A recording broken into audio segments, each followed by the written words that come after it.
இன்று செய்தியினுடைய தலைப்பு என்னவென்றால் போஜனம். இன்றைக்கி செய்தியினுடைய தலைப்பு போஜனம். என்னங்க போஜனம்னு சொல்லி கிறிஸ்துவத்தில் பிரசங்கம் இருக்கா? வேதத்தில் போஜன பிரியனா இருக்கிறவன்ட்ட உறவு வைத்து கொள்ளாதீங்கன்று கூட என்ன செய்யப்பட்டிருக்கு, போட்டிருக்கு. அப்படி இருக்கிறது போஜனம்ங்கிற ஒரு தலைப்பில், அதுவும் உயிர்த்தெழுதல் நாளிலே பசங்க டிஃபன் கொடுக்குறதுனால ஒருவேளை இந்த செய்தியை கொடுக்குறீங்களான்னு நினச்சிடாதீங்க. போஜனம் அப்படிங்கிற ஒரு தலைப்பில் நாம் என்ன செய்ய போகிறோம், இன்றைக்கி ஆண்டவருடைய வார்த்தையை என்ன செய்ய போகிறோம், பார்க்க போகிறோம். எடுத்து வாசியுங்கள். யோவான் 4வது அதிகாரம் 34வது வசனம் வாசிப்போம். யோவான் 4:34. யோவான் 4:34 வாசிப்போம்.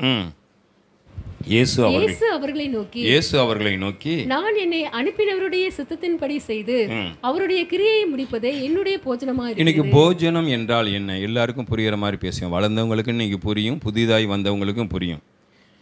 கொஞ்சம் மெசேஜஸ் கடினமாகவும் இருக்கும், அதே நேரத்தில் இலகுவாகவும் இருக்கும். எல்லாருக்கும் புரிகிற மாதிரி செய்தியை கொடுக்குறோம். யோவான் 4:34 படி இயேசு அவர்களை நோக்கி நான் என்னை அனுப்பினருடைய சித்தத்தின்படி செய்து அவருடைய கிரியை முடிப்பதே என்னுடைய போஜனம்.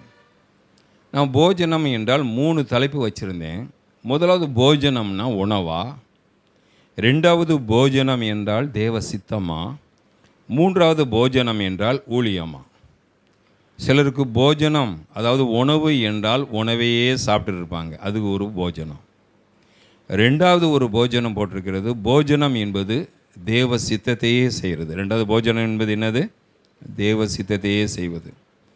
3வது சில ஊழியர்களுக்கு போஜனம் என்பது ஊழியம் செய்வது. போஜனம் என்பது என்னது, போஜனம் என்பது என்னது, ஊழியம் செய்வது. ஊழியத்திலே சிலருக்கு ரொம்ப ஆர்வம், எப்போ பார்த்தாலும் ஊழியம் செஞ்சால் ஆண்டவரை திருப்திப்படுத்துகிற மாதிரி, அது அவங்களுக்கு உணவாக இருக்கும். ஒரு நாள் ஊழியத்துக்கு போயிட்டு வரலைன்னா அவங்களுக்கு பைத்தியம் முடித்த மாதிரி இருக்கும். அந்த மாதிரி சிலர் ஊழியம் செய்கிறது தான் அவங்களுக்கு போஜனம். எப்போ பார்த்தாலும் ஊழியம்பாங்க. சிலர் எப்போ பார்த்தாலும் தேவ சித்தம்பாங்க. அப்போ எதுயா போஜனம்னு கேட்டால் யோவான் 4:34 போடப்பட இயேசு அவர்களை நோக்கி நான் என்னை அனுப்பினருடைய சித்தத்தின்படி செய்து அவருடைய கிரியை முடிப்பதே என்னுடைய போஜனம். அப்போ இயேசு கிறிஸ்து இங்கே போஜனங்கிறது எதை சொல்கிறாருன்னா, ஊழியம், கிரியை என்பது ஊழியம்தான், அது தேவ சித்தத்தின்படி செய்த ஊழியமாக இருக்க வேண்டும். ஹல்லேலூயா. நீங்கள் போஜனம் சாப்பிட்றீங்கன்னா முதல்ல நீங்கள் செய்ய வேண்டிய காரியத்தில் உங்களை குறித்து தேவ சித்தம் ஒன்று இருக்கிறது. உங்கள் எல்லாரையும் குறித்து பாஸ்டர் விஜயன் பாஸ்டர் பாடுற மாதிரி நான் ஒர்ஷிப் பண்ண முடியாது. அவருடைய அழைப்பு பாடல் பாடி ஆராதனை பண்ணி தேவ மகிமையை கொண்டு வருது. அந்த தம்பியுடைய அழைப்பு இசையை இன்றைக்கி தம்பி கொஞ்சம் லேட்டாக வந்ததுனால நான் உட்காந்து கீபோர்ட் போட்டிருந்தேன். நீங்கன்னா பாட்டு பாடியிருக்கலாம்னு நினைக்கிறீங்களா? பாதி பேர் போயிருப்பீங்க எதிர்த்து. அப்போ ஒவ்வொருவரை குறித்தும் கர்த்தர் ஒரு சித்தத்தை வச்சிருக்கிறார்.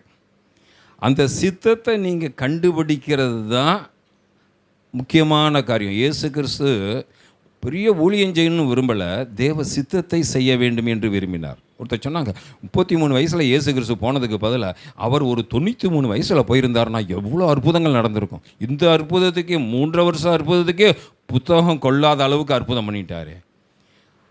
இன்னும் ஒரு 60 வருஷம் வாழ்ந்திருந்தா எவ்வளோ ஊழியங்கள் செஞ்சுருக்கலாம். நம்ம எண்ணங்கள்லாம் அப்படித்தான். ஆனால் இயேசு கிறிஸ்து இந்த பூமியில் ஊழியத்துக்கு முக்கியத்துவம் கொடுக்கல, பிதாவாகிய சித்தத்துக்கு முக்கியத்துவம் கொடுத்தார். உங்களுக்கு தெரியுமா, இயேசுநாதர் ஊழியம் பண்ணது இஸ்ரேலுக்குள்ளே மட்டும்தான் ஊழியம் பண்ணார். நம்ம இந்தியாவுக்குன்னா வரல. இயேசுநாதர் வேறு எங்கேயும் வரல. அவர் சித்தம், அவர் ஒரு பெரிய ஊழியத்தை செய்யணுங்கிறக்காக இறங்கி வரல, என் அப்பாவுடைய சித்தத்தை செய்வதற்கு இறங்கி வந்தார். உங்களுக்கு எனக்கும் அப்படிப்பட்ட எண்ணங்கள் இருக்கணும். நீ வீடு கட்டுறது, கார் வாங்குறது, பங்களா வாங்குறது எல்லாம் தேவனுடைய ஆசீர்வாதம் தான். ஆனால் இந்த நேரத்தில் நீ என்ன செய்யணும்? என்னை ஒருத்தவங்க வீட்டுக்கு ஜெபம் பண்ண கூப்பிட்டு போனாங்க. வீடை பார்த்தீங்கன்னா அரண்மனை மாதிரி இருக்குது. கடைசியில் கேட்டேன், எப்படிங்க நல்லா இருக்கே வீடு, எதுக்காக ஜெபம் பண்ண கூப்பிட்டீங்கன்னு. பாஸ்டர், இந்த வீட்டை கட்ட ஆரம்பித்து இப்போ நாங்கள் பல வருஷங்களாக கடனை மட்டும், அசலை இல்லை, கடனை மட்டுமே செலுத்திட்டு இருக்கோம். பல வருஷங்களாக எதை மட்டும் செலுத்திக்கிட்டு இருக்கோம்? மனைவி வட்டியை மட்டும், அந்த வட்டியை மட்டும் செலுத்திட்டு இருக்கோம். அந்த மனைவி ஒரு கவர்மெண்ட்டில் நர்ஸாக இருக்கிறனால லட்சக்கணக்கில் சம்பளம் வாங்குகிறாங்க. அவங்க வாங்கியும் கணவன் வேலை பார்த்தும் குடும்பத்தில் ஒன்றும் தங்கலை. கடைசியில் என்ன ஆச்சு, இந்த வட்டியாக மட்டும் நாங்கள் வட்டியோட அசலையும் கட்டுறீங்களானே, அது இல்லை, வெறும் வட்டியை மட்டும் தான் கட்டிக்கிட்டு இருக்கேன். கடைசியில் இப்போ என்ன ஆக போகுது, அந்த வீட்டை விற்கிறதுக்கு அவங்க பிளான் நடந்துகிட்ருக்கு. நம்ம அநேக நேரத்தில் நம்மை குறித்து தேவ சித்தம் என்னங்கிறத கண்டுபிடிக்காமல் இருக்கிறனால தான் நம்ம குடும்பங்களிலே பிரச்சனை வருகிறது. அப்போ போஜனா என்னன்னா நல்லா கவனிங்க. உன்னையும் என்னையும் குறித்து தேவ சித்தம் என்ன. இன்றைக்கி நம்ம வாழ்க்கையில் ஏன் புலம்பல் வருது தெரியுமா? இன்றைக்கி நான் எடுக்க போகிறேன் நிறையா. இந்த சித்தத்தில் சில குழப்படி பண்ணுறதுனால தான் குடும்பத்திலே குழப்பங்கள் வருகிறது. இங்கே வாசிக்கிறோம், இயேசு அவர்களை நோக்கி, நான் என்னை அனுப்பினருடைய சித்தத்தின்படி செய்து. இயேசு கிறிஸ்துவே தேவகுமாரன் தான், ஆனால் அவர் ஒரு வார்த்தை சொல்கிறாரு, என்னை அனுப்பினார் பார்த்தீங்களா ஒருத்தர், அவருடைய சித்தத்தின்படி செஞ்சு அப்புறம் நான் கிரியை முடிக்கிறது தான் என் போச்சனம். அடுத்து இன்னொரு வசனத்தை வாசிப்போம். யோவான் 5:30 வாசிப்போம். யோவான் 5:30, இன்னொரு மத்தேயு 26, யோவான் 5:30. நான் என் சுயமாய் ஒன்றும் செய்கிறதில்லை. நம்ம ஏதாச்சும் இப்படி சொல்கிறோமா? நம்மளுடைய வாழ்க்கையில் 90% சுயமாக செஞ்சுட்டு 1% தான் அவர் சொல்கிறத செய்கிறோம். இங்கே இயேசு கிறிஸ்து வானத்தையும் பூமியும் படைத்த தேவன் சொல்கிறார், நான் சுயமாய் ஒன்றும் செய்கிறது இல்லை, எனக்கு சித்தமானதை நான் தேடாமல். வாசிங்க. நான் கேட்கிறபடியே நியாயம் தீர்க்கிறேன், எனக்கு சித்தமானதை நான் தேடாமல். அப்போ நம்ம எதில் நமக்கு பிரச்சனை வருதுன்னா, நம்ம சித்தத்தையும் கொண்டு வந்து உள்ள திணிச்சிரும். தேவ சித்தத்தோட எந்த சித்தத்தை திணிச்சிரும்? எனக்கு சித்தமானதை நீ. அப்போ மனுஷனுக்கெல்லாம் சித்தம்னு ஒன்று இருக்குது, உங்களுக்குன்னு ஒரு சித்தம் இருக்குது, தேவனுக்கு ஒரு சித்தம் இருக்குது. இப்போ பிரச்சனை எங்கே வருகிறது என்றால், என் சித்தம் என்ன? இயேசு கிறிஸ்து நிலையில் நான் இருந்திருந்தால் நான் என்ன நினச்சிருப்பேன்? கடைசியாக என் ஊழியத்தை முடிக்கும்போது மகிமையாக முடிச்சுட்டு போயிருக்குன்னு நினைக்கிறேன். ஆனால் இயேசு கிறிஸ்துடைய சித்தம் இயேசு கிறிஸ்து சிலுவையில் மறிக்க வேண்டும் என்று. அதனால தான் இயேசு கிறிஸ்து சொல்கிறாரு, என் சித்தத்தின்படி நான் தேடாமல் என் சுயமாய் நான் ஒன்றுமே செய்கிறது இல்லை. தேவப்பிள்ளையை ஆண்டவர் நம்மளிடத்தில் விரும்புகிறதில்லாம் உங்கள் எல்லாரை குறித்து அவருடைய ப்ளூ பிரிண்ட் அவர் கையில் இருக்குது. அதை கண்டுபிடிக்கிறதா நம்மளுடைய வேலை. இனிமேல் ஆண்டவர் உங்களுக்காக ஒன்று உருவாக்க வேண்டிய அவசியம் இல்லை.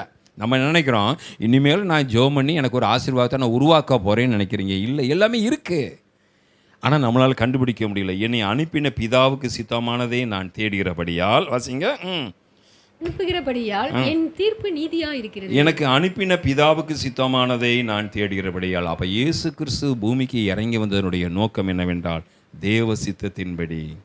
இன்னும் சில வசனத்தை நானே வாசிட்டு போகிறேன், நேராக இது மேலே வாசிக்க வேணாம். மத்தேயு 26:39 போடப்பட்டிருக்கு, ஆகிலும் என் சித்தத்தின்படி அல்ல உம்முடைய சித்தத்தின்படி ஆக கடவுது. ஜெபம் பண்ணார் சிலுவையில் மரிக்கிற அன்னைக்கு. அவர் பண்ண ஜெபம் என்னவென்றால், ஆகிலும் யார் சித்தத்தின்படி அல்ல, என் சித்தத்தின்படி அல்ல. அப்போ சிலுவையில் மரிக்கிறதுக்கு முன்பாக இயேசு கிறிஸ்துவை நம்ம பார்க்குறோம். என்ன பார்க்குறோம் என்றால், இயேசுவை அவர்களை எல்லாம் எப்படி பார்த்தாங்கன்னா ராஜாவாக தான் பார்த்தாங்க. நல்லா கவனிங்க, இயேசு கிறிஸ்துவை அந்த இஸ்ரேல் ஜனங்கள் முழுவதும் பார்த்தது எல்லாம் ராஜாவாய் பார்த்தார்கள். வாசிப்போம். லூக்கா 19:38 போடப்பட்டிருக்கு, நானே வாசிக்கிறேன். லூக்கா 19:38, கர்த்தருடைய நாமத்தில் வருகிற ராஜா ஸ்தோத்திரிக்கப்பட்டவர். அந்த வானசாஸ்திரிகளில் இருந்து அவர் கூட இருந்த அப்போஸ்தலர் வரைக்கும் இயேசுநாதரை சிலுவையில் மறிக்கிற இயேசுவாக பார்க்கல, ராஜாவாக தான் பார்த்தாங்க. ஏன் அவங்க ராஜாவாக பார்த்தாங்கன்னா, இன்றைக்கி எப்படி அந்த அழுகையின் சுவரில் முட்டிக்கிட்டு கிறிஸ்து வரலையா மேசியா வரலையான்னு அழுகிறாங்களோ, அன்னைக்கு ஒரு கூட்ட ஜனம் எதுக்கு அழுதுச்சுன்னா, இந்த ரோமர்களுடைய ஆட்சியின் கீழே யூதர்கள் இருந்தனால அவங்க ரொம்ப கொடுமையாக நடத்துகிறாங்க. அப்போது ஒரு புரட்சியாளர் அவங்களுக்கு தேவை. அவங்களுக்கு என்ன தேவை? புரட்சியாளர் தேவை. அந்த புரட்சியாளர் யார் என்றால் இயேசுவை பார்த்துட்டாங்க. ஏன்னா வானசாஸ்திரிகளே ஆரம்பத்தில் சொல்லிட்டாங்க. என்ன சொல்லிட்டாங்க? உங்களுக்கு ஒரு ராஜா பிறந்திருக்கிறார். உங்களுக்கு என்ன பிறந்திருக்கிறார்? அப்போ ராஜா என்றால் அதிகாரம் உடையவர். ராஜா என்றால் என்ன உடையவர்? இப்போ சிஎம்ஓ பிஎம்ஓ நம்ம ஊருக்கு வந்தால் அவங்களுக்கு ஒரு அதிகாரம் இருக்கும். அப்போ இயேசு கிறிஸ்துவை எந்த ஜனமும் சிலுவையில் அடைகிற இயேசுவாக பார்க்கல. அவர் அப்போஸ்தலரை பிடிக்கும்போது என் முடிவு சிலுவையில் தாண்டா அறையப்படும்னா ஒரு பையன் கூட வந்திருக்க மாட்டான். இப்போ நீங்கள் ஒரு கம்பெனியில் ஒரு பாஸ்கிட்ட போகிறீங்க வேலைக்கு, கொஞ்ச நாளில் நான் பிச்சைக்காரனாக போகிறேன்னா யாராச்சும் அந்த கம்பெனியில் சேருவீங்களா? கொஞ்ச நாளில் நான் ஆக்சிடெண்ட்டில் சாப்பிட்றேன்னு சொன்னால் நீங்கள் சேருவீங்களா? அந்த ஓனர் நல்லா இருந்தால் தான் யார் நல்லா இருக்க முடியும்? நம்ம நல்லா இருக்க முடியும். அப்போ அந்த இஸ்ரேல் ஜனங்கள் முழுவதும் இயேசுநாதரை சிலுவையில் அறையப்படக்கூடிய இயேசுவாக பார்க்கல, ராஜாவாக பார்க்குறாங்க. அதனால தான் இந்த வசனம் போடப்பட்டிருக்கு. லூக்கா 19:38. இனிமேல் சில வசனங்கள் சொல்கிற வசனங்கள் மட்டும் நீங்கள் வாசித்தா போதும், நேரம் இல்லாதனால நானே போகிறேன். கர்த்தருடைய நாமத்தில் வருகிற ராஜா ஸ்தோத்திரிக்கப்பட்டவர் என்று அந்த குருத்தோலை ஞாயிறு என்று அவங்க சொல்கிறாங்க. அப்போ இந்த வசனம் எதற்காக எழுதப்பட்டது? தாவீது ராஜாவுக்காக ஆரம்பத்தில் எழுதப்பட்டது. அந்த வசனத்தை தான் இங்கே இந்த ராஜாவுக்கு ஆண்டவர் கோட் பண்ணுறாரு. அப்போ அவனுடைய நினைப்பு முழுவதும் இயேசு கிறிஸ்துவை ஒரு கிங்காக தான் பார்க்குறான், ராஜாவை தான் பார்க்குறானே ஒழிய சிலுவையில் தொங்குற இயேசுவாக பார்க்கல. அதனால தான் யோவான் 19:1-3 வரைக்கும் இயேசு கிறிஸ்துக்கு எப்படி பனிஷ்மெண்ட் கொடுக்குறாங்கன்னா, ஒரு முள்மொழியில் கிரீடத்தை செய்து அவர் தலையில் வைத்து யூதருடைய ராஜான்னு சொல்லி தான் அடிக்கிறாங்க. ஏன் அவருடைய தலையில் முள்முடியை வைத்து யூத ராஜா என்று சொல்லி அடிக்கிறாங்கன்னா, ஜனங்கள் எல்லாம் உன்னை ராஜான்னு தான் சொல்லியிருந்தாங்க. இப்போ நீ எங்கள் கையில் இருக்க, இப்போ உன்னை ராஜா மாதிரி உங்களை நான் என்ன செய்கிறேன், முள்முடியினால் அடிக்கிறேன்னு சொல்லி அந்த முள்முடியினாலே அவர்களை காயப்படுத்தினார்கள். லூக்கா 24:21 போடப்பட்டிருக்கு, அவரே இஸ்ரவேலரை மீட்டு ரட்சிப்பவர் என்று நாங்கள் நம்பியிருந்தோம். அந்த எம்மாவூர் சீசர்களை பார்த்து அவர் சொன்ன வார்த்தை என்னவென்றால், அவரே இஸ்ரவேலரை மீட்டு ரட்சிப்போம். அப்போ அவங்களுடைய கவனம் முழுவதும் எதில் இருந்துச்சுன்னா, அவரை ராஜாவாக தான் பார்த்தாங்க. இன்றைக்கி நம்மளை என்னவா பார்த்துட்ருக்கோன்னா, ஆண்டவர் நம்மளை என்ன பார்க்குறாரோ அப்படி நம்மளை பார்க்குறது கிடையாது. நம்மளை பார்க்குற கோணம் வித்தியாசம். நம்மளை பார்க்குற அவருடைய சித்தத்தை கண்டுபிடிக்க தெரியல ஜனங்களுக்கெல்லாம். இயேசு கிறிஸ்து ஒருத்தருக்கு தான் தெரிஞ்சது. அதனால் இதை குறித்து நான் யோவான் 6:15 போடப்பட்டிருக்கு. வாசிங்கள். யோவான் 6:15. ஒரு சில வசனங்களை மட்டும் வாசிப்போம். யோவான் 6வது அதிகாரம் 15வது வசனம். ஆதலால் அவர்கள் வந்து தம்மை ராஜாவாக்கும்படி பிடித்து கொண்டு போக அவர்கள் அப்போ நல்லா கவனிங்க. இயேசுவை குறித்து ஜனங்களுடைய சித்தம் என்னவென்றால், அவர் ராஜாவாகணும். யாராவாகணும்? இன்னைக்கு எலெக்ஷனுக்கு மக்கள் அலைஞ்சிட்டு இருக்காங்க. யாரையாச்சும் பார்த்து ஓட்டே போடாமல் உன்னை ராஜாவாக்குறேன்னா உங்களுக்கு என்ன செய்வாங்கிறீங்க? ஓட்டே போட வேண்டாம். நீ தான் இந்த தமிழ்நாட்டின் இந்த எம்பி எலெக்ஷன் தானே, நீ தாயா அடுத்த பிரைம் மினிஸ்டர் அப்படின்னு சொன்னால் வேணான்னு சொல்லக்கூடிய ஒரு ஆள் இருப்பார் நம்ம இந்தியாவில். யோசிக்கிற புரியுதா? நான் சொல்கிறது புரியுதா உங்களுக்கு? நான் சொல்கிறது புரியுதா? உங்கள் மைண்டு கொஞ்சம் டிஸ்டர்பன்ஸாக இருக்குது. சிலரோட மைண்டு கொஞ்சம் கவனிங்க. இன்றைக்கி யாராச்சும் ஒருவரை பார்த்து நீங்கள் தாங்க அடுத்த பிரைம் மினிஸ்டர்னு சொல்கிறாங்கன்னா, அந்த மனுஷன் போய் தேவ சமூகத்திலே ஜெபம் பண்ணுறாரு. ஜெபம் பண்ணும்போது ஆண்டவர் சொல்கிறாரு, நீ பிரைம் மினிஸ்டர் இல்லை அப்படின்னு ஆண்டவர் சொன்னால், அந்த மனுஷன் ஆண்டவருடைய சத்தத்தை கேட்பான்னு நினைக்கிறீங்களா, மக்கள் சொல்கிறத கேட்பான்னு நினைக்கிறீங்களா? நான் சொல்ல ஒன்றும் புரியல உங்களுக்கு. சொல்கிற கொஞ்சம் ஆஸ்லேஷனாக இருக்குது. ஒரு இந்திய தேசத்தில் ஒரு ஆதார் கார்டில் உள்ள ஒரு நம்பரை குழுக்கள் போட்டு ஏதாச்சும் ஒரு நம்பரை எடுத்து, ஐயா அடுத்த பிரைம் மினிஸ்டர் நீ தான்யா இந்த எலெக்ஷனில் அப்படின்னு சொன்னால் அதுக்கு ஒத்துக்கிற விரும்புவாங்களா? அந்த நேரத்தில் அந்த மனுஷன் ஜெபம் பண்ண போகிறான். அவன் ஒரு விசுவாசியாக இருக்கலாம், ஜெபம் பண்ண போகிறார்.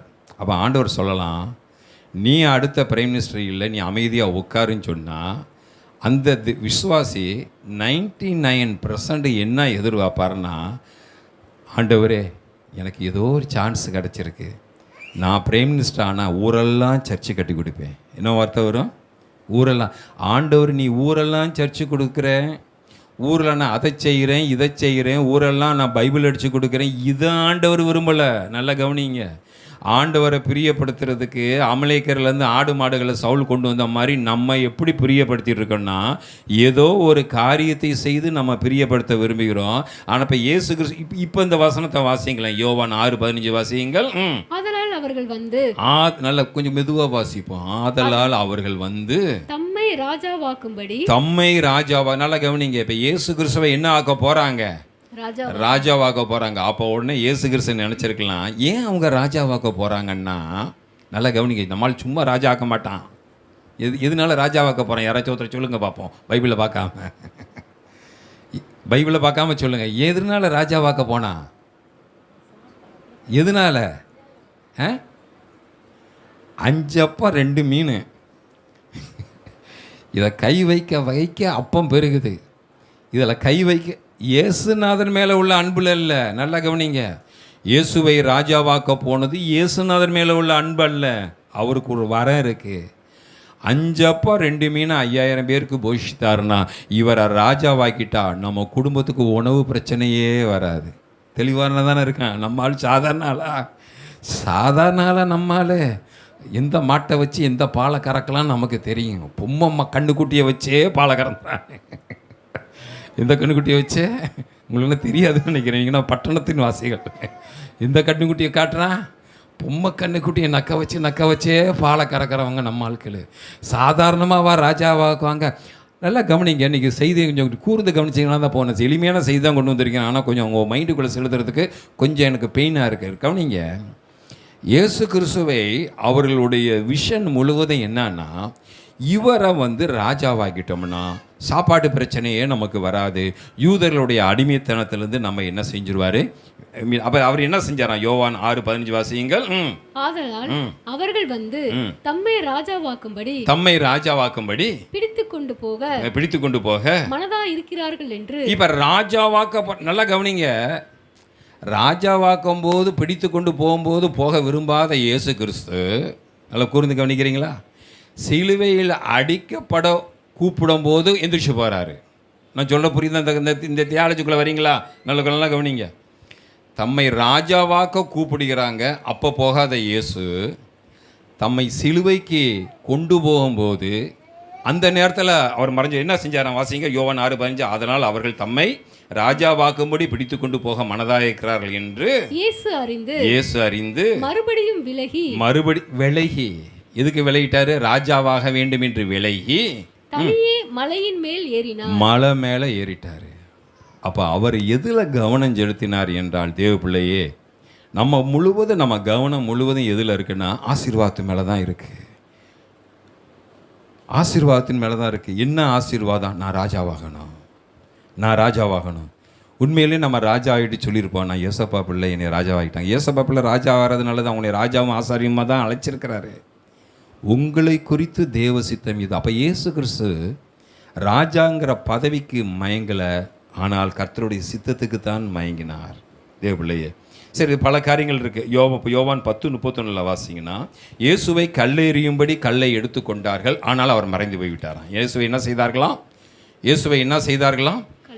கல்லெறியும்படி. அப்போ அந்த இடத்துலையும் அவர் தான் உயிரை என்ன செய்யலை, அந்த இடத்துல ஒப்பு கொடுக்கல. இப்படி பல காரியத்தை என்ன செய்யலாம் பார்க்கலாம்.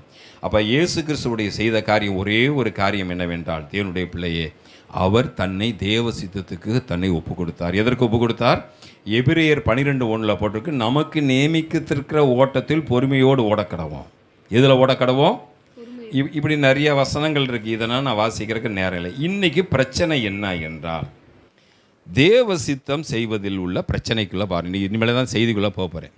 தேவ சித்தம் பண்ணியாச்சு. இயேசு கிறிஸ்து இந்த பூமியில் வாழ்ந்த நாட்களிலே தேவ சித்தத்தை செய்தார்னு பார்த்தாச்சு. இப்போ தேவ சித்தம் செய்கிறதில் என்னென்ன பிரச்சனை இருக்குது புரிஞ்சிட்டிங்களா? இனிமேல் என் கூட வரீங்களா? என் கூட கொஞ்சம் ட்ராவல் பண்ணுறீங்களா? தேவ சித்தம் செய்கிறதில் என்ன பிரச்சனை இருக்குது? அப்போஸ்தலர் 12 அதிகாரம் 1 வசனம் 2 வசனம் வாசிப்போம். அப்போஸ்தலர் 12:1-2. அக்காலத்திலே ஏரோது ராஜா சபையிலே சிலரை துன்பப்படுத்தி யோவானுடைய சகோதரனாகிய யாக்கோபை பட்டயத்தினாலே கொலை செய்தான். இப்போ அப்போஸ்தலர் 12 அதிகாரம் 1 வசனம் 2 வசனத்தில் வாசிக்கும் போது, யாக்கோபும் ஜெயிலில் இருக்காங்க, பேதுருவையும் ஜெயிலில் இருக்காங்க. நல்லா கவனிங்க, யார் யார் ஜெயிலில் இருக்கா? யாக்கோபும் ஜெயிலில் இருக்கார், பேதுருவும் ஜெயிலில் இருக்கார். 1 வசனம் 2 வசனத்தில் வாசிக்கும் போது யாக்கோபை கழுத்தை வெட்டி கொன்றாங்க. யாக்கோபை யார் என்ன வெட்டி கொன்றாங்க? கழுத்தை அறுத்து கொன்றாங்க. அதே 12 அதிகாரம் 7 வசனம் வாசிப்போம். 12:7. அப்பொழுது கர்த்தருடைய தூதன் அங்கே வந்து நின்றான். அறையிலே வெளிச்சம் பிரகாசித்தது. அவன் பேதுருவை விலாவிலே தட்டி, சீக்கிரமா எழுந்திரு என்று அவனை எழுப்பினான். இப்ப நமக்கு என்ன பிரச்சனைன்னா, சித்தம் செய்யறதுல பேதுருவை விடுதலையாக்கின ஆண்டவர் ஏன் யாக்கோபை விடுதலையாக்கலை? இப்போ யாக்கோபுடைய மனைவி இருந்திருந்தா வச்சுக்கங்களேன், யாக்கோபனுடைய பிள்ளை இருந்திருந்தா, இப்போ என்ன பிரச்சனையாக இருக்குன்னா, சித்தத்தில் எங்கள் அப்பாவை மட்டும் ஆண்டவர் கழுத்தை அறுத்து கொள்றதுக்கு அனுமதி கொடுத்தார். ஆனால் அவனுடைய அப்பா பேதுருவை ஆண்டவர் விடுதலையாக்கிட்டார். இதில் எங்கள் அப்பா அயோக்கியனா இல்லை அவங்க அப்பா அயோக்கியனா? சித்தத்தில் தான் பெரிய பிரச்சனை. சித்தத்தில் என்ன பிரச்சனை? நான் ஜெபம் பைபிள் ஆலயம்னு போகிறேன், என் வாழ்க்கை இப்படி இருக்குது. அவள் ஒழுங்காவோட ஆலயத்துக்கு வர்றது கிடையாது, பைபிளை தூக்கிறது கிடையாது, அவள் வாழ்க்கை இப்படி இருக்குது. அப்போ ஆண்டவர் என்ன நேசிக்கிறாரா அவளை நேசிக்கிறாரா? நான் சொல்கிற பாயிண்ட் உங்களுக்கு எந்த அளவுக்கு நீங்கள் அப்சர்வ் பண்ண போகிறீங்கன்னு தெரியல. சித்தத்தில் உள்ள பிரச்சனை. ஏன் குடும்பத்தில் புலம்பல் வருது? இதில் தான் பிரச்சனையாக வருகிறது. இப்போ என்ன பிரச்சனை?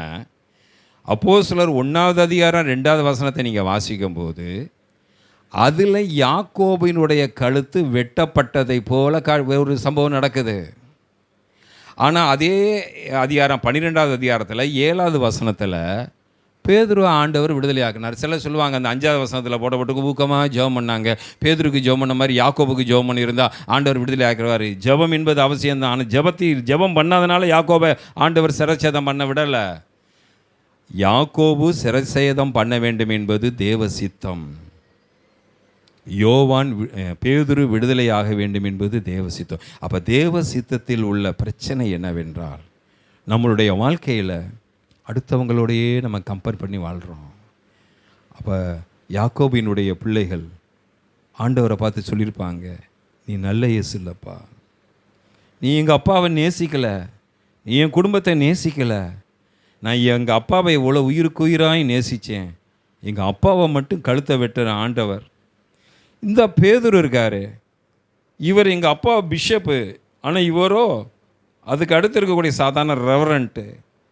அப்போ ரெவரண்ட்டுக்கு மட்டும் தேவ தூதனை நீ அனுப்பினீர், ஆனால் பிஷப் ஆகிய என் அப்பாவை நீ கைவிட்டுட்டீரே, நீர் கைவிட்டீரா இல்லை எங்கள் அப்பா ஏதோ ஒரு பாவம் செய்தாரா? சித்தத்தில் அது ஒரு பிரச்சனை. 2வது ஒரு சம்பவத்தை வருவோம். யோவான் 21:18, யோவான் 21:20-22. யோவான் 21:18 வாசிப்போம். யோவான் 21:18. இப்போ பேதுரையும் யோவானையும் கம்பேர் பண்ணுறோம். நல்லா கவனிங்க. இன்னைக்கு எதை கம்பேர் பண்ணுறோம்? 2வது யாரை கம்பேர் பண்ணுறோம்? பேதுருவையும் யோவானையும் கம்பேர் பண்ணுறோம். இப்போ யோவான் 21:18 வாசிங்க. நீ இள வயதுள்ளவனா இப்போ பேதுரு இங்கே நிற்கிறாரு, யோவான் இங்கே நிற்கிறாரு. இப்போ பேதுருவை பார்த்து ஆண்டவர் சொல்கிறாரு, நீ இளம் வயதாக இருக்கும்போது உன் இஷ்டத்தின்படி சுற்றுவாய், உன்னை நீயே அறை கட்டிக்கொண்டு உனக்கு இஷ்டமான இடங்களிலே நடந்து திரிந்தாய், உனக்கு இஷ்டமான இடத்துல நீ நடந்து திரிந்தாய். நீ முதிர் வயது உள்ளவனாகும் போது, நீ வயசுல முதிர் வயது உள்ளவனாகும் போது உன் கைகளை நீட்டுவாய், நீ கையை நீட்டுவாய், வேறொருவன் உன் அறையை கட்டி உனக்கு இஷ்டமில்லாத இடத்துக்கு உன்னை கொண்டு போவான் என்று. இப்ப அந்த பேதுருவை பார்த்து இயேசு கிறிஸ்து சொல்றாரு, நீ ரத்த சாட்சி தாண்டா மறிக்க போற. பேதுருவை பார்த்து என்ன சொல்றாரு? நீ ரத்த சாட்சியை தான் மறிக்க போற. இப்போ பக்கத்தில் இயேசுவினுடைய மார்பில் ஒரு ஊழியக்காரன் சாஞ்சிக்கிட்டு இருந்தான். அவர் பேர் என்ன? யோவான். இப்போ பேதுரு இயேசுவை பார்த்து யோவானை பற்றி கேட்குறாரு. யோவான் 21 20-22 வரைக்கும் வாசிங்க. பேதுரு திரும்பி பார்த்து இயேசுவுக்கு அன்பா இருந்தவனும் ராபோஜன பண்ணுகையில் அவர் மார்பிலை சாய்ந்து. என்ன பிரச்சனைனா, நம்மளை நடத்துகிற பாதை வேற, நம்ம நண்பனை நடத்துகிற பாதை வேற, சக விசுவாசியை கர்த்தர் நடத்துகிற பாதை வேற. நமக்கு என்ன கோபம் வருது? எனக்கு பின்னுக்கு வந்த விசுவாசி தானே இந்த ஆள், இவன் வாழ்க்கையில் அந்த ஆசீர்வாதம் இருக்குது, என்னையை மட்டும் கர்த்தர் ஏன் இப்படி ஓரங்கட்டுறார்? சில குடும்பத்தில் பார்த்துருக்கீங்களா ஓரங்கட்டுறது? பார்த்துருக்கீங்களா? சில குடும்பத்தில் மருமகளை ஓரங்கட்டுவாங்க, சில குடும்பத்தில் மகனை ஓரங்கட்டுவாங்க. புரியுதா உங்களுக்கு? ஓரங்கட்டணும்னு நினச்சா என்ன ஆகுதுன்னா டம்மி ஆக்கி விட்டுருவாங்க. என்ன ஆக்கி விட்டுருவாங்க? டம்மி ஆக்கி விட்டுருவாங்க. இது அந்த மாதிரி தான் அடுத்த பிரச்சனை. இப்போ யோவான் 21:18 இயேசு கிறிஸ்து பேதுருவை பார்த்து சொல்கிறாரு, உன் முடிவு இரத்த சாட்சியின் முடிவு, நீ அப்படி தான் மறிக்க போகிறேங்கிறாரு. இப்போ யோவான் 21 20-22 வரைக்கும் திரும்பி வாசியுங்கள். பேதுரு திரும்பி பார்த்து, இப்போ பேதுரு யாரை பார்க்குறாரு? யோவானை பார்த்து, இயேசுவுக்கு அன்பா இருந்தவனும் ராபோஜனம் பண்ணுகையில் அவர் மார்பிலை சாய்ந்து, ஆண்டவரே உம்மை காட்டி கொடுக்கிறவன் யார் என்று கேட்டவனுமாகிய சீஷன் பெண்ணை வருகிறதை கண்டான். அவனை கண்டு பேதுரு இயேசுவை நோக்கி, ஆண்டவரே இவன் காரியம் என்ன என்றான். இப்போ இவன் காரியம் என்ன? நல்லா கவனிங்க, சித்தத்தில் உள்ள பிரச்சனை. அப்போ நான் இரத்த சாட்சியாய் மறிக்கணுங்கிறீர், என் கூட சேர்ந்து ஊழியம் பண்ணுறவர் இந்த யோவான், எனக்கு மட்டும் சொன்னீர், அவருக்கு நீ தீர்க்கதரிசனம் சொல்லணும், இவர் இரத்த சாட்சியாய் மறிப்பாரா இல்லையான்னு கேள்வி கேட்கிறார். அதுக்கு என்ன பதில் சொல்றாரு? 22 வரைக்கும் வாசிங்க. அதற்கு இயேசு, நான் வருமளவும் இவன் இருக்க எனக்கு சித்தமானால் உனக்கு என்ன, நீ என்னை பின்பற்றி வா, நான் வர்ற வரைக்கும் இவன் உயிரோட இருப்பான். இப்போ பேதுருக்குள்ள ஒரு கலக்கம். என்ன கலக்கம்? ஆண்டவர் ஓரவஞ்சனை பண்ணுறாரு. ஆண்டவர் என்ன பண்ணுறாரு? நான் மட்டும் தலையில சிலுவையில் அறைந்து தொங்கணுமா? இந்த யோவானை மட்டும் குடும்பத்தில் அப்படி கோபம் வருமா வராதா? கிறிஸ்மஸுக்கு உங்கள் அக்காவுக்கு பட்டுப்புடவை உங்கள் அம்மா எடுத்து கொடுத்து, பட்டுப்புடவை எதுக்கு, ஒரு நெக்லஸை எடுத்து கொடுத்து உங்களுக்கு ஒன்றுமே கொடுக்கலைன்னா அந்த அம்மாவை என்ன செய்வீங்க? என்ன செய்வீங்க? சோத்திர பாட்டு பாடுவீங்களா, ஆத்திர பாட்டு பாடுவீங்களா? செய்தி புரியுதா? ஏதோ ஒரு வைப்ரேஷனில் தான் நீங்கள் உட்காந்துருக்கீங்க. இன்றைக்கி செய்தி கொடுக்குற கொஞ்சம் கடினமாக தான் இருக்குது. நான் ஆழத்துக்குள்ளே போனேன், கொஞ்சம் மேலே வந்துட்டேன். இப்போ நல்லா சொல்கிறது புரியுதா இல்லையா? கிறிஸ்மஸுக்கு போகிறீங்க, ஒரு வைர நெக்லஸ் எடுத்து அம்மா காட்டினோன்னே அந்த வைர நெக்லஸை போட்டு பார்க்குறீங்க, கண்ணாடியில் ரொம்ப அழகாக இருக்குது, உங்கள் புடவைக்கு மேட்சாக இருக்குது. இதை எடுத்து பேக் பண்ணும்போது அம்மா சொல்கிறா, இந்த நெக்லஸை வைடிங்கிறா. ஏம்மா, இது உனக்கு வாங்கலடி, உன் தங்கச்சிக்கு வாங்கினேன்.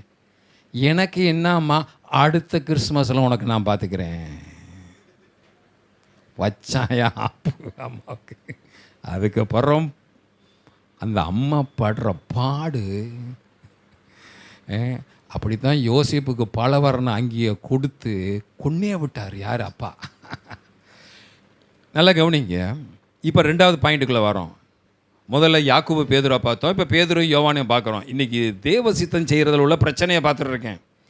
யோவான் 21:18 ஆண்டவர் பேதுருவை பார்த்து சொன்னார், நான் எதுக்கு சொல்ல வருகிறேன் என்றால், அடுத்தவங்களை கம்பேர் பண்ணி இவங்கள மாதிரி தான் கர்த்தர் என்னை நடத்துவார்னு முடிவு பண்ணிடாதீங்க. உங்கள் வாழ்க்கையில் நஷ்டங்கள் தோல்விகள் வந்தால் கர்த்தர் என்னை கைவிட்டுட்டாருன்னு நினைக்காதீங்க. அவருடைய பாதையில் உங்களை தெளிவாக நடத்துகிறார். இன்றைக்கி அது நஷ்டமாக இருக்கும், ஒரு நாள் லாபமாக இருக்கும். அதுதான் எனக்கு முக்கியம். நம்ம பார்வை முழுவதும் எப்படி இருக்குன்னா, அடுத்தவங்களோடையே கம்பேர் பண்ணி வாழ்கிறோம். இப்போ பேதுரு ஒரு கேள்வி கேட்குறாரு. என்ன கேள்வி கேட்குறாரு? நான் ரத்த சாட்சியில் மறியணுங்கிறீங்க, ஆனால் இவன் கூட இருக்கானே, இவன் நிலைமை என்னன்னு கேட்டோன்னு ஆண்டவர் சொல்கிறாரு, நான் அடுத்து வர்ற வரைக்கும் இவன் உயிரோடு இருப்பான், அதை பற்றி உனக்கு என்ன கவலை? இப்போ பேதுருக்கு ஆண்டவர் மேலே பாசம் வந்திருக்குமா, ரோஷம் வந்திருக்குமா? என்ன பார்க்குறீங்க? புரியுதா? பேதுருக்கு எப்படி இருக்கும் இயேசுவை பார்க்கும்போதே? இவருக்கு ஊழியம் பண்ணோம், ஓர வஞ்சனம் பண்ணுறாருயா. அடுத்து ஒரு சம்பவத்துக்குள்ளே போகிறோம். எடுத்து வாசிப்போம். 2 ராஜாக்கள் 1வது அதிகாரம் 10வது வசனம் வாசிப்போம். 2 ராஜாக்கள் 1:10. நீங்கள் சரியாக புரிஞ்சுக்கிட்டீங்கன்னா தான் இன்றைக்கி செய்தி புரியும். நீங்கள் ஒரு சாதாரணமாக கேட்குற மாதிரி கேட்டிங்கன்னா உங்கள் மைண்டு கிளியர் ஆகாது. ஆரம்பத்திலேருந்து கவனிச்சு 2 ராஜாக்கள் 1வது அதிகாரம் 10வது வசனம் வாசிப்போம். அப்பொழுது எலியா அந்த 50 பேரின் தலைவனுக்கு பிரதியுத்தரமாக 50 பேரின் தலைவருக்கு பிரதியுத்தரமாக, நான் தேவனுடைய மனுஷனானால் அக்கினி வானத்திலிருந்து இறங்கி உன்னையும் உன் 50 பேரையும் பட்சிக்க கடவுது என்றார். இப்போ எலியாவையும் எரேமியாவும் பார்க்க போகிறோம். யாரையும் பார்க்க போகிறோம்? இப்போ எலியாவை பிடிக்க எலியா என்ன செய்கிறாருன்னு இந்த சம்பவத்தை சுருக்கமாக சொல்லிடுறேன். ஒரு ராஜா, இஸ்ரேல் ராஜா, அவர் போர் வீரர்களை அனுப்பி குறியேக்க அனுப்புகிறாரு. யார்கிட்ட அனுப்புகிறாருன்னா, ஒரு விக்கிரகங்கள் உள்ள விக்கிரகத்தை வழிபடக்கூடிய ஒரு குறி சொல்கிறவன்கிட்ட போய் குறியேக்க அனுப்புகிறாரு, பூசாரிட்ட. அப்படி போகும்போது எலியா அவருக்கு எதிர்பட்டு சொல்கிறாரு, எஜமா என்ன செஞ்சிருவான், செத்து போயிடுவான், அவர் இப்படி பண்ணாருன்னா அதை போய் சொன்ன உடனே அந்த ராஜாவுக்கு கோபம் வந்துருச்சு. கோபம் வந்தோடனே அவன் என்ன செய்கிறான், ஒரு 50 போர் வீரர்களை யாரை பிடிக்க அனுப்புகிறான்? எலியாவை பிடிக்க 50 போர் வீரர்களை அனுப்புகிறான். இந்த 50 போர் வீரர்கள் எலியாவை பிடிக்க வரும்போது எலியா ஒரு ஜெபம் பண்ணுறாரு. என்ன ஜெபம் பண்ணுறாரு? வானத்திலிருந்து அக்கினி இறங்கி இவர்களை என்ன செய்ய கடவுது, பட்சிக்க கடவுதுன்னு சொன்னோன்னா அந்த 50 பேர் எரிஞ்சு சாம்பலாயிரான். இப்போ ராஜா காத்துக்கிட்டு இருக்கான். ராஜா காத்துக்கிட்டு இருந்தால் யார் சேரலை. யோபுக்காச்சும் ஒவ்வொருத்தராக சேர்ந்தாங்க. நான் ஒருவர் மாத்திரம் மீதியாக இருக்கேன், செய்தி சொல்ல ஒருவன் மாத்திரம் மீதி. இந்த 50 பேர் சாம்பலாயிட்டான். உடனே திருப்பி ராஜா சொல்கிறான், என்ன ஆச்சுன்னு போய் பாருங்கடா, 50 பேரை அனுப்பியிருந்தேன், அந்த எளிய ஆயுதமே இல்லாத ஒரு தீர்க்கதரிசி தான், போய் பாருங்கடானா. போய் பார்த்தா வெறும் சாம்பல் மேடாக இருக்குது. எலியாவை பார்த்து கேட்குறாங்க, இந்த 50 பேர் எங்கன்னா? இந்த 50 பேர் இந்த சாம்பலாக இருக்க அள்ளிட்டு போங்கிறாரு. உடனே ராஜாவுக்கு கோபம் வருது. திருப்பி ஒரு 50 பேரை அனுப்புகிறாரு. திருப்பி இதை ஜெபம் பண்ணுறாரு. 50 பேர் எரிஞ்சு சாம்பலாகிறாங்க. அடுத்து கேட்குறாங்க, இந்த சாம்பல் அள்ளிட்டு போ. 3வது இந்த 50 பேருக்கு தலைவன் சொல்கிறான், எப்பா அந்த 50 பேரையும் எரித்த மாதிரி எங்களையும் எரிச்சிடாத, நாங்கள் சம்பளத்துக்கு வேலை பார்க்குறோம், தயவு செய்து என் கூட வான்னு தான் எலியா போகிறார். சரி, அப்போ எலியாவை குறித்து பார்த்தோம். எலியாவின் தேவன் என் தேவன், எலியாவின் தேவன் என் தேவன். சரி, இப்போ எரேமியா 38:6 வாசிப்போம். எரேமியா அனுப்புகிறோம். எத்தனை வசனம்? எரேமியா 38:6 திருப்பி வாசியுங்கள். அப்பொழுது அவர்கள் எரேமியாவை பிடித்து எரேமியா யாரு? தீர்க்கதரிசி. எலியா யாரு? தீர்க்கதரிசி. எலியாவுக்கு தேவன் யார்? எரேமியான் தேவன் யார்? 2 பேருக்கு ஒரே தேவன், வெவ்வேறு தேவன்லாம்? ஒரே தேவன். இப்போ எலியா கூட இருக்கிற கர்த்தர் அவனை பிடிக்க யார் வந்தாலும் அவனை எரித்து சாம்பலாக்கி விட்டுருவார். இப்போ எரேமியா ஒரு தீர்க்கதரிசனம் சொல்கிறார். என்ன தீர்க்கதரிசனம் சொல்கிறார்? ராஜாவை பார்த்து, நீ இந்த யுத்தத்துக்கு போனீங்கன்னா நீ இறந்து போ அப்படின்னு தீர்க்கதரிசனம் சொன்னோன்னா ராஜாவுக்கு கோவம் வந்துருச்சு. கோவம் வந்தோடனே திருப்பி வாசிங்கள், எரேமியா 38:6 வாசிங்கள். அப்பொழுது அவர்கள் எரேமியாவை பிடித்து அவனை காவல் சாலையின் முற்றத்தில் இருந்த அம்மலேகின் குமாரனாகிய மல்கியா அவனுடைய துறவிலை போட்டார்கள். இப்போ கிணத்துக்குள்ளே தூக்கி போடுறாங்க. நல்லா கவனிங்க. எரேமியா தாயின் கர்ப்பத்திலேயே கண்டுபிடிக்கப்பட்ட தீர்க்கதரிசி. அவனை எங்கே தூக்கி போடுறாங்கன்னா கிணத்துக்குள்ளே உள்ள சகதியில் தூக்கி போடுறாங்க. அந்த கிணறு முழுவதும் சகதியாக இருக்கு. எரேமியா சொன்னது ஒரே ஒரு தீர்க்கதரிசனம் தான். அது கர்த்தருடைய வார்த்தையை தான் சொன்னார். ஆனால் அவருக்கு கிடைச்ச காணிக்கை என்னவென்றால் அவரை ஒரு பாலும் கிணத்துக்குள்ள மிருகங்கள், பாம்புகள், தேளுகள் இருக்கக்கூடிய ஒரு கிணத்துக்குள்ளே தூக்கி போடுறாங்க. வாசி முடிச்சிருக்கு 38:6. எரேமியாவை கயிறுகளினால் அதில் இறக்கி விட்டார்கள். எரேமியாவை கயிறுகளினாலே அதில் இறக்கி விட்டார்கள். அந்த துறவிலே தண்ணீர் இல்லாமல் உளையா இருந்தது. உளையான சேத்துக்குள்ளே கிடக்கிறாரு எரேமியா. எரேமியா எலியாவின் வாழ்க்கையை படிச்சிருக்க எலியாவினுடைய வாழ்க்கையை படிச்சிருப்பார். கொஞ்சம் கவனிங்க. அது ஏதோ ஒரு உங்கள் கான்சன்ட்ரேஷன் கொஞ்சம் டைவர்ட் ஆகிக்கிட்டே இருக்குது. திருப்பி கவனிங்க. எரேமியா எலியாவின் வாழ்க்கையை படிச்சிருக்க மாட்டாரா? ஏன் சோர்வாக இருக்கீங்க? சார் எங்களுக்குன்னா பாசிட்டிவ் தான் சார் ஃபஸ்ட்டு நடக்குது. உங்களுக்கு பாசிட்டிவ் தான் நடக்கும். ஆமே தேவ பிள்ளை. இந்த இடத்துல வாசிக்கிறோம், எரேமியா எலியாவின் வாழ்க்கையை படிச்சிருக்க மாட்டாரா? இன்றைக்கி கர்த்தர் என்கிட்ட பேசின காரியம் என்னன்னா, இன்றைக்கி வந்திருக்கல அநேகர் ஏன் என் வாழ்க்கையில் இது நடக்குது அந்த கேள்வியோடு தான் வருவாங்க. ஏன் என் வாழ்க்கையில் இவ்வளவு நடக்குது, நான் ஆண்டவரை உண்மையாக பின்பற்றேனே அப்படிங்கிறவங்களுக்கு இன்றைக்கி கர்த்தர் பதில் கொடுத்துருக்காரு. ஹல்லேலூயா. உங்கள் நிமித்தம் தான் நான் இந்த செய்தி எடுக்கிறேன், ஏன் விருப்பப்பட்டு செய்தி எடுக்கலை. ஹல்லேலூயா. இங்கே வாசிக்கிறோம், அப்போ எரேமியாவை பிடித்து, அப்போ எரேமியா ஒரு பார்வை பார்த்துருப்பார், எலியாவை பார்த்துருப்பார். அப்போ எலியா கூட இருந்த கர்த்தர், நல்லா கவனிங்க, எலியா கூட இருந்த கர்த்தர் வானத்திலிருந்து அக்கினி இறக்கி அவனை பிடிக்க வந்த 100 போர் வீரர்களையும் எரிக்கக்கூடிய வல்லமை உடையவராக இருந்தால் எரேமியா மேலே இருக்கிற கர்த்தர் என்ன செஞ்சுருக்கணும்? எரேமியா மேலே இருக்கிற கர்த்தர் என்ன செஞ்சுருக்கணும்? அட்லீஸ்ட் அந்த நம்ம ஆள் மாதிரி அக்னியில் போடுறதுக்கு வந்தவன் பக்கத்தில் வந்தவனே செத்து போனான் பார்த்தீங்களா, அவனையாச்சும் செத்துருக்கணும், போட்டவனாச்சும் செத்துருக்கணும்.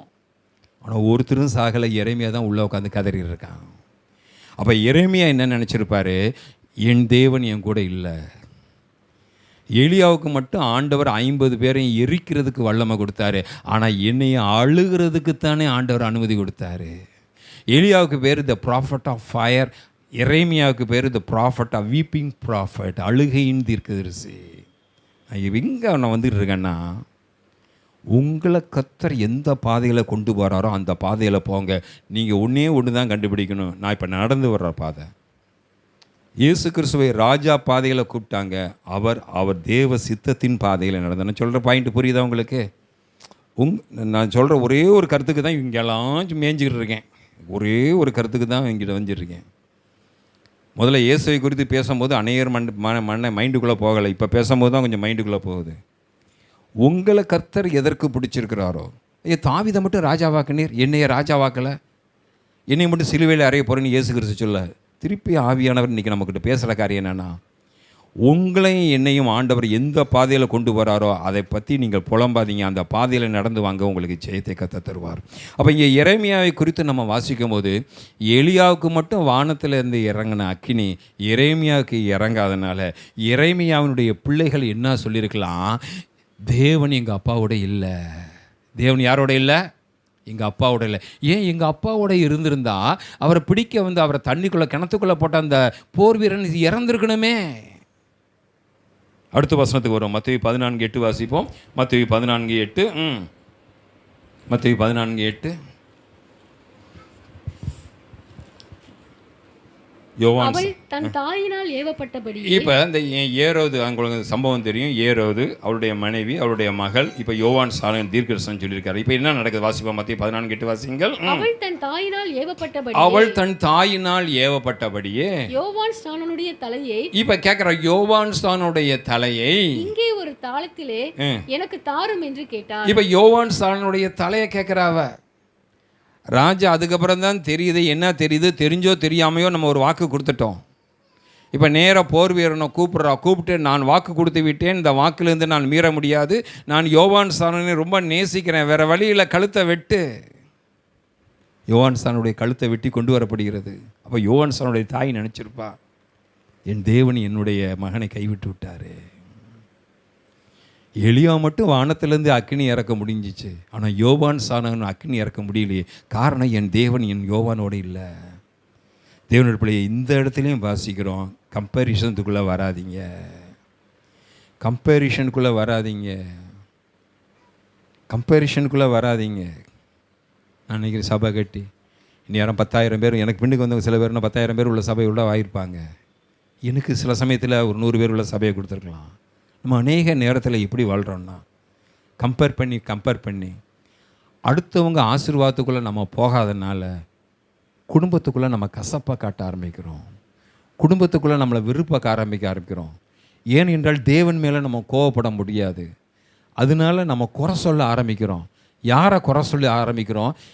என் பிரச்சனைக்கு காரணமானவங்க இவங்க தான், இவங்கனால தான் நான் சபிக்கப்பட்டேன் அப்படின்னு சொல்லி கணவன் மனைவிக்குள்ளே, பெற்றோர் பிள்ளைகளுக்குள்ளே பிரச்சனை வருது.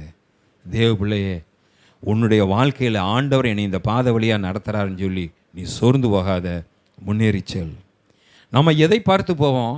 ராஜாவாக வேண்டும் என்ற ஒரு ஆப்ஷன், சிலுவைக்கு நேராக போக வேண்டும் என்ற ஒரு ஆப்ஷன். 2 ஆப்ஷன் இருந்தால் கர்த்தருடைய ஆப்ஷன் ராஜாவாக வேண்டும் என்பது தான் என்று நம்ம நினைப்போம். ராஜாவாக வேண்டும், தாவீது ராஜாவாக வேண்டும் என்று கர்த்தருடைய ஆப்ஷன் தான். ஆனால் இயேசுக்கு அந்த ஆப்ஷன் கிடைக்கல. இயேசுக்கு சிலுவையை நோக்கி போக வேண்டும் என்று தான் ஆப்ஷன். சரி, இந்த இடத்துல வாசிக்கின்றோம். அப்போ யோவான் ஸ்நானன். அதுக்கு அடுத்து 2 ராஜாக்களுக்கு வரும். 2 ராஜாக்கள் 2வது அதிகாரம் 11வது வசனம் வாசிப்போம். 2 ராஜாக்கள் நேரம் கடந்து சில 2 ராஜாக்கள் 2:11. இன்னொருவர் 2 ராஜாக்கள் 13 எடுத்துக்கொள்ளுங்க. 2 ராஜாக்கள் 2:11 வாசிப்போம். அவர்கள் பேசிக்கொண்டு நடந்து போக. இப்போ எலியா எலிசாவை குறித்து பார்க்குறோம். யாரை பார்க்குறோம்? என் செய்தி புரியுதா? ரொம்ப டைல்யூட் பண்ணிட்டேன் இன்றைக்கி செய்தி. இன்றைக்கி வந்து புதுசாக சில பேர் வந்திருப்பீங்க, உங்களுக்கு புரியாதுன்னு சொல்லி ரொம்ப டைல்யூட் பண்ணி கொடுக்குறேன். நீங்கள் கொஞ்சம் அப்படியே கேர் கொடுத்தீங்கன்னா புரிஞ்சிடும். அதாவது என்ன இன்றைக்கி செய்தியினுடைய கருத்து என்றால், கர்த்தாவே சொல்ல மடியேன்னு கேட்குறேன். சில பாதை வழியாக போகும்போது நமக்கு கோபம் வருது, சில தோல்வி வழியாக போகும்போது நமக்கு கோபம் வருது, சில நஷ்டங்கள் வழியாக போகும்போது நமக்கு கோபம் வருது, சில நேரத்தில் நம்ம ஜெபம் கேட்கலைன்னா கோபம் வருது. முதல் கோபம் தேவன் மேலே, அடுத்து சக விசுவாசிகள் மேலே, அடுத்து குடும்பத்தின் மேலே. தேவ பிள்ளையே, நீ எந்த பாதையில் நடந்தாலும் கவலைப்படாத, ஆண்டவர் உன்னை நேர்பாதையில் கொடுத்து நிறுத்துவார். நான் நடக்கிறது தேவ சித்தமா என்று தான் நீ பார்க்கணுமே ஒழிய பிரச்சனையை குறித்து நீ பார்த்து பயந்துராத. இப்போ 2 ராஜாக்கள் 2வது அதிகாரம் 11வது வசனம் வாசிப்போம். அவர்கள் பேசிக்கொண்டு நடந்து. இப்போ எலியாவை குறித்து பார்க்குறோம். எலியா ஒரு ஜெபம் பண்ணார். என்ன ஜெபம் பண்ணார்? ஆண்டவரே, என் உயிரை எடுத்துக்கொள்ளுங்க, என்னால் இந்த பூமியில் வாழ முடியலன்னு ஜெபம் பண்ணவர். எலியா என்ன ஜெபம் பண்ணார்? தற்கொலைக்கு நேராக போனவர் எலியா. இந்த பூமியில் என்னால் வாழ முடியல, எப்படியாச்சும் என் ஜீவனை எடுத்துக்கொள்ளுங்க, நான் இனிமேல் வாழ முடியாதுன்னு அழுது அந்த எலியானுடைய முடிவை குறித்து பார்க்குற வாசியங்கள் 2 ராஜாக்கள் 2:11. அவர்கள் பேசிக்கொண்டு நடந்து போகையில் இதோ அக்கினி ரதமும் அக்கினி குதிரைகளும் அவர்கள் நடுவாக வந்து இருவரையும் பிரித்தது. எலியா சுழல் காற்றிலே. இப்ப எலியானுடைய மரணம் எப்படி இருக்கிறது? இது மாதிரி இயேசு கிறிஸ்து போகணும்னு நினைச்சிருந்தா போயிருக்கலாமா? முடியாதா? இயேசுநாதர் இப்படி சுழல் காட்டில் ஏறி போயிருந்தா வேதனை அனுபவிச்சிருக்கணுமா? இப்போ இயேசுநாதரே கேட்டுக்கலாம், எலியோ மட்டும் சுழல் காற்றுல தூக்கிட்டு போனீரப்பா, என்னையோ மட்டும் 6 மணி நேரம். எவ்வளோ நேரம்? எங்கள் வீட்டு வாசலில் ஒரு குட்டி நாயை வந்து ஒரு குட்டி யானை வந்து ஏற்றிட்டு போயிடுச்சு ஒரு 2 நாளைக்கு முன்னாடி. அந்த நாய் கத்துது, கதறுது. நான் வெளியே போய் பார்க்குறேன், ரைட் சைடில் ஒரு காலில் பாதி கால் இல்லை. நான் அதை ஃபோட்டோ எடுத்து ப்ளூ கிராஸுக்கு அனுப்பலான்னு ப்ளூ கிராஸில் கேட்டேன், நீங்கள் ஃபோட்டோ எடுத்து அனுப்புங்க, நான் தூக்கிட்டு போகிறேன்னா. அதை ஃபோட்டோ எடுக்கலான்னு பார்த்தா காரு கடியில் போயிடுச்சு. நான் அந்த அங்கே இருக்க ஆட்டோக்காரங்கள்ட்ட சொன்னேன், ஐயா அந்த நாயை பார்த்தா பாவமாக இருக்குது, நமக்கு சின்ன ஒரு காயமட்டாலே நேராக வலி கொள்ளும், அதுக்கு பெயின் கில்லரும் போட முடியாது, ஒன்றும் போட முடியாது, ப்ளூ கிராஸ்காரங்க தூக்குறேங்கிறாங்க, அது ஒரு ஃபோட்டோ எடுக்கணும்னு பார்த்தா அது ஃபோட்டோ எடுக்க விடாத அளவுக்கு உள்ளே போய் மாட்டிக்கிடுச்சு. அது என்ன பாடுபட்டுச்சோ, உயிரோடு இருக்கா செத்து போச்சா எனக்கு தெரியல. ஆனால் அன்றைக்கி இரவு எனக்கு தூக்கம் வரலை. ஒரு கால் நாய்க்கு அடிபட்டதுக்கு இவ்வளோ வேதனைன்னா 6 மணி நேரம் இயேசு கிறிஸ்து சிலுவையில் ரத்த வேதனைப்பட்டு அனுபவிக்கிறார்னா இது பிடிக்குமா? இல்லை இந்த அனுபவம் பிடிக்குமா? வாசிங்க 2 ராஜாக்கள் 2:11 வாசிங்கள். அவர்கள் பேசிக்கொண்டு நடந்து போகையில் அவர்கள் பேசிக்கொண்டு நடந்து போகையில் இதோ அக்கினி ரதமும் அக்கினி குதிரைகளும் அவர்கள் நடுவாக வந்து இருவரையும் பிரித்தது. எலியா சுழல் காற்றிலே பரலோகத்திற்கு ஏறி இப்போ மரணம் எல்லாருமே எல்லா மரணத்தை எதிர்பார்ப்போம், நல்ல மரணத்தை எதிர்பார்ப்போம். எலியா மரணத்தை கூட பார்க்காம எப்படி போறாராம்? சுழல் காற்றில் ஏறி போனார். நம்ம விசுவாச வீரன் பட்டியலில் சிலுவையில் அறையப்பட்டவரை விசுவாச வீரர்னு சொல்லுவோமா, இல்லை சுழல் காட்டில் ஏறி போனவரை விசுவாச வீரர்னு சொல்லுவோமா? தேவ பிள்ளையே, உன்னை குறித்து கர்த்தருடைய சித்தம் எதுவோ, நீ நல்லா இருக்கணும், தேவ சித்தம் தான். நீ கடன் பிரச்சனை இல்லாமல் இருக்கணும், தேவ சித்தம் தான். நீ வியாதி இல்லாமல் இருக்கணும், தேவ சித்தம் தான். ஆனால் கர்த்தர் உங்களை இனி எந்த பாதையில் நடத்துகிறாங்களோ அதில் ஏன் நம்ம வாழ்க்கையில் புலம்பல் வருதுன்னா அந்த பாதை நமக்கு தெரியாதனால தான். சுழல் காற்றை ஏற்பனா 2 ராஜாக்கள் 13:14 வாசிப்போம். 2 ராஜாக்கள் 13:14. அவன் நாட்களில் இப்போ எலிசாவை பார்க்குறோம். எலியாவுக்கு பிறகு எலிசாவுக்கு எத்தனை வரம் கிடைச்சிச்சு? 2 மடங்கு டபுள் போர்ஷன் வரம் கிடைச்ச எலிசாவை குறித்து வாசிக்கிறோம். வாசியுங்கள். அவன் நாட்களில் எலிசா மரணத்துக்கு ஏதுவான வியாதியாய் கிடந்தான். இப்போ எலிசா எப்படிப்பட்டவர்னா, அவர் இறந்து போன அவர் எலும்பு இருக்கு. 1 வருஷம் கழிச்சு, எத்தனை வருஷம் கழிச்சு? 1 வருஷம் கழிச்சு எலிசாவினுடைய எலும்பு பட்டு ஒருத்தன் எந்திரிக்கிறான்னா அவருக்கு மேலே எவ்வளோ குணமளிக்கிற வல்லமை இருந்திருக்கும். நான் சொல்ல ஒன்றும் புரியல உங்களுக்கு, சிலர் புரியல. மரித்து போன பிணத்தில் இருக்கிற எலும்பு மேலே ஒரு பிணம் பட்டு அந்த பிணம் எந்திரிச்சிச்சுன்னா எவ்வளோ பவர் யார் மேலே இருந்திருக்கும்? எலிசா மேலே இருக்கும். அந்த எலிசாவை குறித்து அவருடைய மரணத்தை குறித்து எழுதப்பட்டிருக்கிற 2 ராஜாக்கள் 13:14 திருப்பி வாசியுங்கள். அவன் நாட்களில் எலிசா மரணத்துக்கு ஏதுவான. இப்போ எலிசாவை ஆண்டவர் ஏன் கொண்டு எலிசா நினைச்சு பார்த்துருக்கலாம், ஐயா என்னுடைய தலைவன் எலியா, ஆனாலும் அவர் 7 அற்புதம் தான் செஞ்சார். அவரே ஆண்டவர் சுழல் காற்றில் அப்படி தூக்கிட்டு போனார்னா நான் 14 அற்புதங்கள் செய்தவன். என்னை ஆண்டவர் எத்தனை தேவதூதர்களை வைத்து தூக்கிட்டு போவார்னு நினைத்து கொண்டிருந்த அந்த எலிசாவைக்கு என்ன முடிவு என்றால் அவர் மரணத்துக்கு ஏதுவான வியாதிகளை மரித்தார்.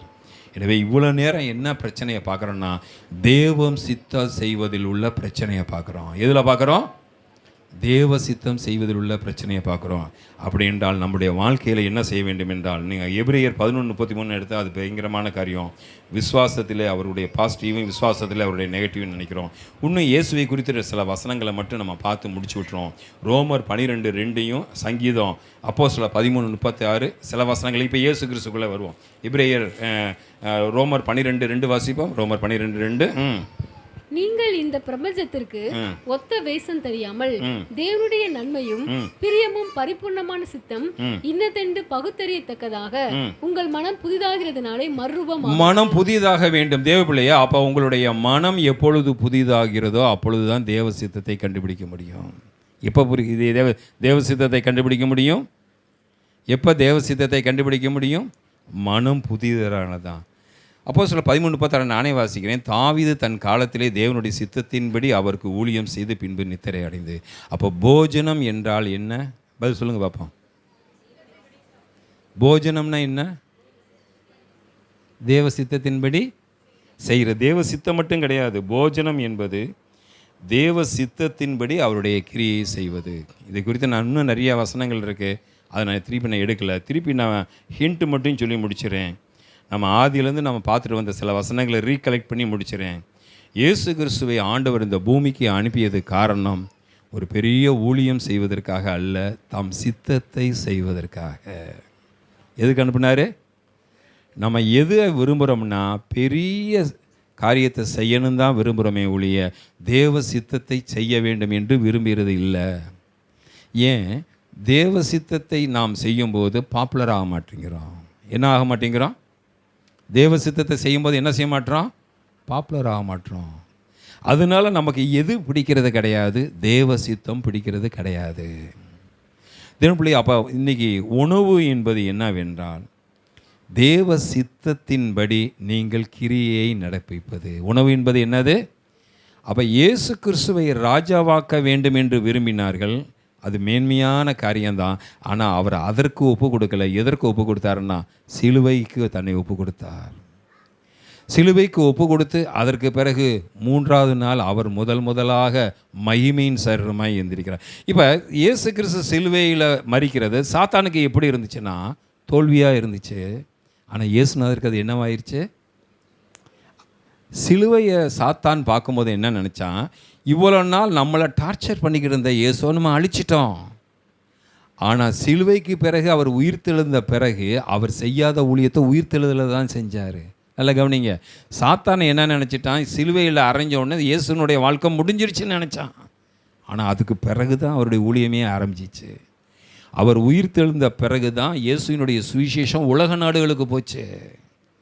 எப்படி இயேசுநாதருடைய அந்த நெகட்டிவ்க்கு பிறகு ஒரு பெரிய பாசிட்டிவ் இருக்கோ, அதே போல் நெகட்டிவ்க்கு பிறகு ஒரு பெரிய பாசிட்டிவ் இருக்குது. நீ நெகட்டிவை தான் பார்த்துட்டு இருக்க. நீ சொல்கிறது உங்களுக்கு புரியுதா? உங்கள் நெகட்டிவை தான் பார்த்துக்கிட்டு இருக்கீங்க. இந்த நெகட்டிவ்க்கு பிறகு இருக்கிற பாசிட்டிவ், சிலுவைக்கு பிறகு இருக்கக்கூடிய சிங்காசனம் உங்களுக்கு தெரியல.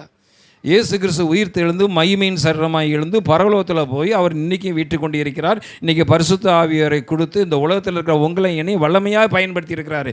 தான் ஒருத்தர் செஞ்சுக்கிட்டு இருந்த ஊழியத்தை இன்றைக்கி கோடிக்கணக்கான ஜனங்கள் மூலமாக செய்வதற்கு அந்த சிலுவை தான் அவருக்கு காரணமாக இருந்தது.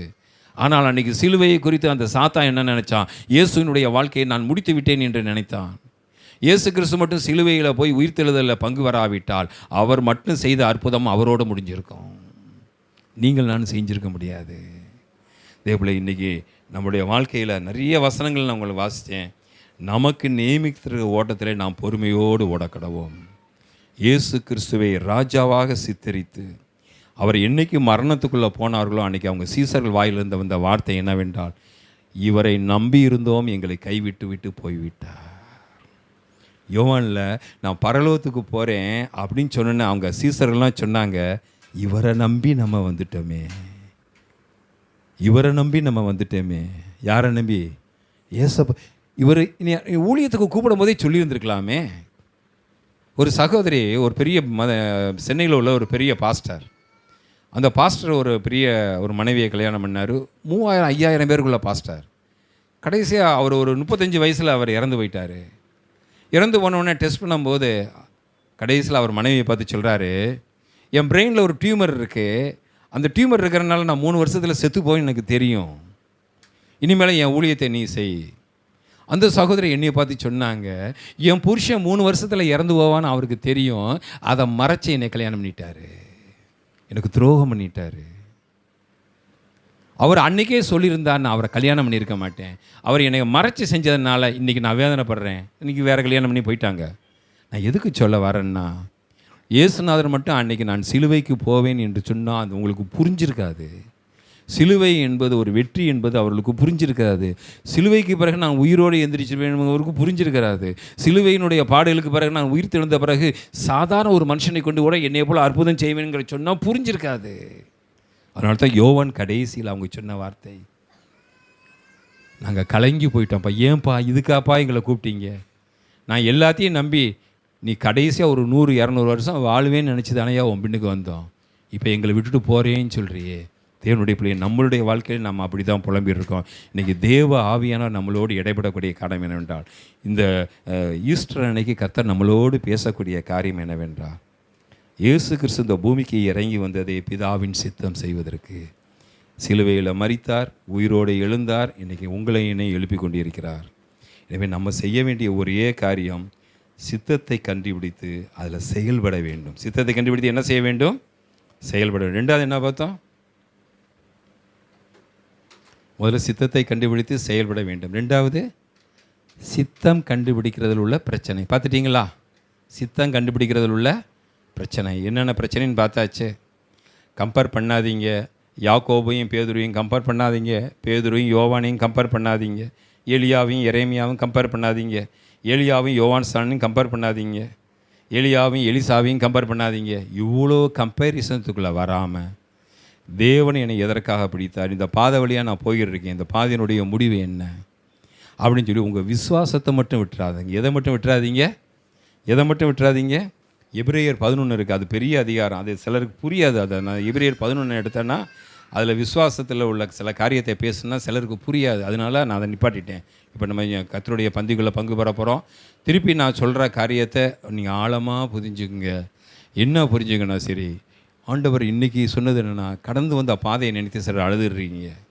ஏன் கர்த்தர் இனி இந்த பாதை வழியாக நடத்தினார்? ஏன் இனி இந்த கர்த்தர் இந்த பாதை வழியாக நடத்தினார்? நான் யாருக்கும் துரோகம் பண்ணலையே, துரோகம் பண்ணவனா நல்லா இருக்கானே, ஆனால் என்ன இயேசு கைவிட்ட மாதிரி தெரியுதே அப்படின்னு சொல்லிட்டு நீ பக்கத்தில் இருக்கிற ஒரு ஆளை பார்க்குற.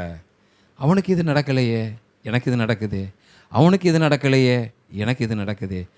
அவனை இப்படி ஆண்டவர் ஆசீர்வதிச்சிருக்கிறாரே, என்னையும் ஆசீர்வதிக்கலையே. அவனுக்கு அந்த வரத்தை கொடுத்துருக்கிறாரே, எனக்கு இந்த வரத்தை கொடுக்கலையே.